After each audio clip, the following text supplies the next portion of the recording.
Assalamualaikum warahmatullahi wabarakatuh. Anak-anak sekalian, jumpa lagi di video pembelajaran kali ini.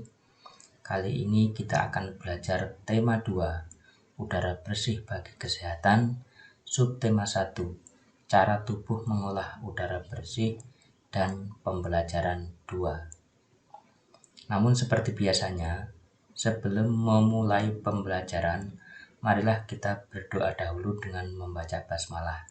Bismillahirrahmanirrahim. Baiklah, siapkan diri kalian. Pada pembelajaran 2 ini, muatan pelajarannya ada 3, yaitu IPA, Bahasa Indonesia, dan SBDP. Sedangkan kompetensi dasarnya sama dengan di pembelajaran 1.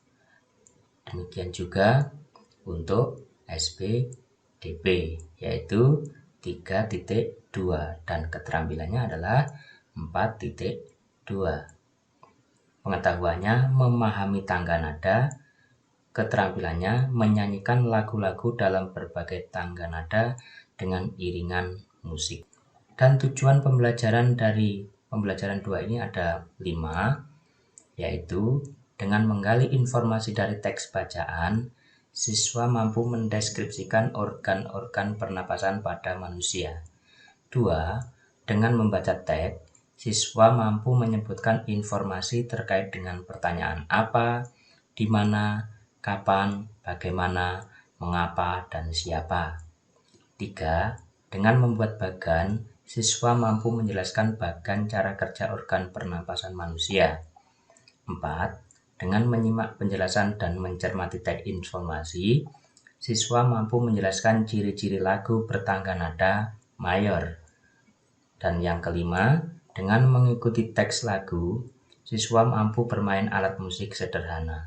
Anak-anak, pada pembelajaran sebelumnya, kita telah mempelajari sistem pernapasan pada hewan. Nah, pada video kali ini, kita akan belajar tentang sistem pernapasan pada manusia.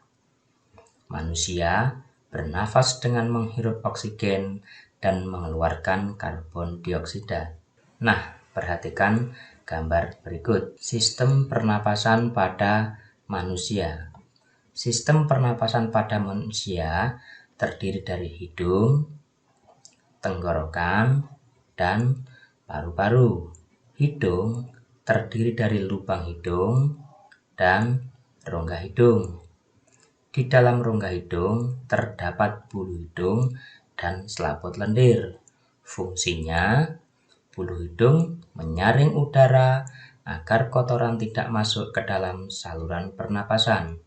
Selaput lendir mengatur suhu udara dan kelembapan sesuai dengan tubuh. Berikutnya adalah tenggorokan. Tenggorokan merupakan saluran yang dilewati udara dari hidung menuju paru-paru. Tenggorokan terdiri dari faring, laring, trakea, dan bronkus. Faring merupakan persimpangan antara saluran pernapasan pada bagian depan dan saluran pencernaan pada bagian belakang. Ini. Berikutnya adalah laring. Laring atau tekak terdapat di bagian belakang faring. Laring terdiri atas 9 susunan tulang rawan berbentuk kotak. Berikutnya adalah trakea. Pada trakea terdapat jaringan yang disebut silia yang akan bergerak dan mendorong keluar debu-debu dan bakteri yang masuk. Berikutnya adalah bronkus. Bronkus merupakan percabangan dari trakea serta terdiri atas bronkus kiri dan bronkus kanan. Ini bronkus kanan, ini kiri. Berikutnya adalah paru-paru. Paru-paru terletak di rongga dada. Di dalam paru-paru, bronkus bercabang lagi menjadi bronkeolus. Ini bronkus bercabang lagi menjadi bronchiolus. Bronchiolus bercabang-cabang lagi menjadi cabang yang lebih kecil dan halus yang ujung-ujungnya membentuk suatu kantong yang disebut alveolus. Ini bronchiolus ini bercabang lagi, kemudian dijelaskan di sini ya. Ini adalah alveolus.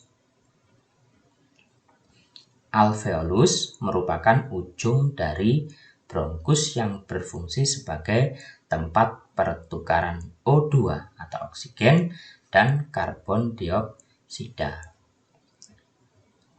Ini adalah alveolus berbentuk seperti buah anggur ya.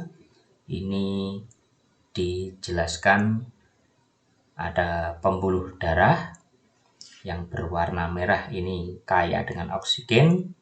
Kemudian yang berwarna biru ini kaya dengan CO2. Ini hanya digambarkan satu pembuluh darah yang kaya karbon dioksida dan kaya dengan oksigen. Sebenarnya setiap alveolus ini mempunyai pembuluh darah seperti ini. Ini hanya digambarkan dua supaya jelas begitu. Nah, alveolus ini dikelilingi kapiler-kapiler darah. Alveolus berbentuk seperti buah anggur seperti yang saya jelaskan di depan tadi. Proses pernapasan manusia terdiri dari inspirasi, yaitu proses menghirup udara, dan ekspirasi, yaitu proses menghembuskan udara. Udara masuk melalui hidung, melewati faring, laring, trakea, diteruskan ke bronkus. Dari bronkus udara masuk paru-paru melalui bronchiolus dan berakhir di alveolus. Di dalam alveolus terjadi pertukaran oksigen dan karbon dioksida. Oksigen diserap oleh pembuluh darah dan karbon dioksida dikeluarkan saat menghembuskan nafas.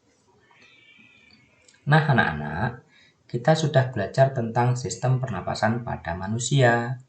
Sudah pahamkah kalian tentang proses pernapasan manusia?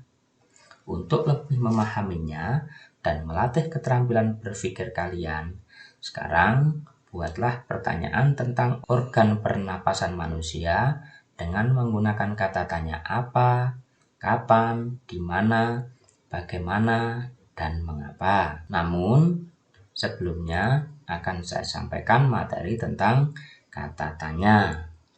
Perhatikan.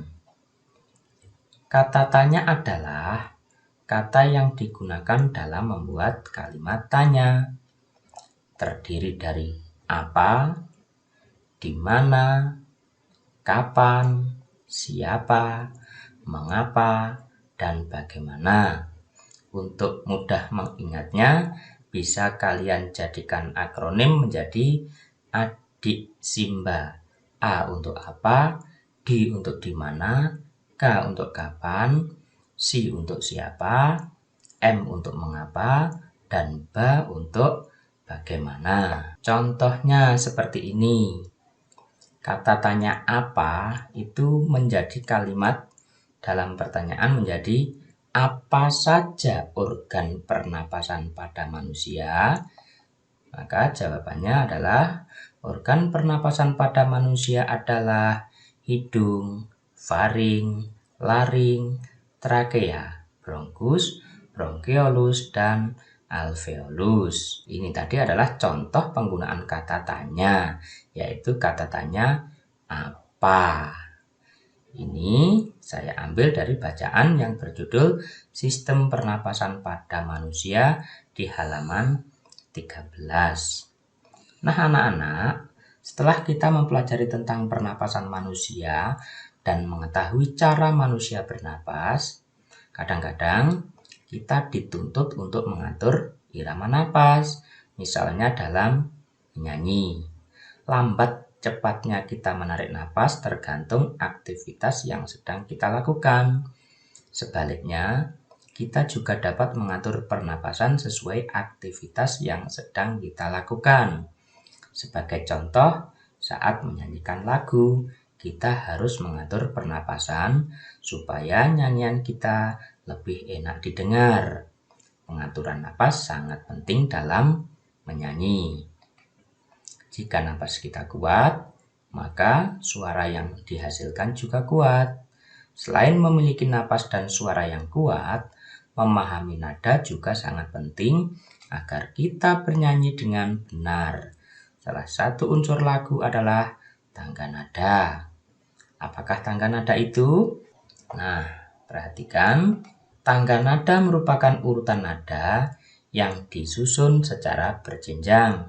Misalnya, do, re, mi, fa, sol, la, si, do. Dalam seni musik, ada jenis tangga nada diatonis. Tangga nada diatonis terdiri atas 8 nada. Tangga nada diatonis dibagi lagi dalam 2 jenis tangga nada, yaitu tangga nada mayor dan tangga nada minor.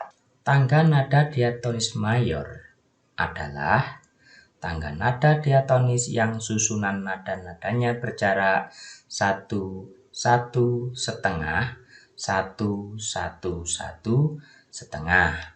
Contohnya adalah do, re, mi, fa, sol, la, si, do. Seperti ini. Ciri-ciri tangga nada diatonis mayor. 1. Bersifat riang gembira. 2. Bersemangat. 3. Biasanya diawali dan diakhiri nada do. Dan yang keempat, mempunyai pola interval 1, 1, setengah, 1, 1, 1, setengah. Contohnya adalah lagu Hari Merdeka, kemudian Garuda Pancasila, dan lain-lain. Berikutnya adalah tugas. Tugasnya adalah dari bacaan sistem pernapasan manusia, halaman 13, buatlah pertanyaan menggunakan kata tanya apa, di mana, kapan, mengapa, dan bagaimana masing-masing 5 beserta jawabannya. Apa? Pertanyaannya menggunakan apa semua, apa, dicari di bacaan. Kemudian yang kedua menggunakan kata tanya di mana. Yang ketiga kapan ya. Berikutnya yang keempat mengapa, bagaimana. Masing-masing 5 beserta jawabannya. Nah, itulah anak-anak materi tema 2, subtema 1, pembelajaran 2. Mudah-mudahan dapat dipahami dan bermanfaat. Kita akhiri dengan bacaan hamdalah. Alhamdulillahirabbil alamin. Sekian pembelajaran 2. Sampai jumpa. Wassalamualaikum warahmatullahi wabarakatuh.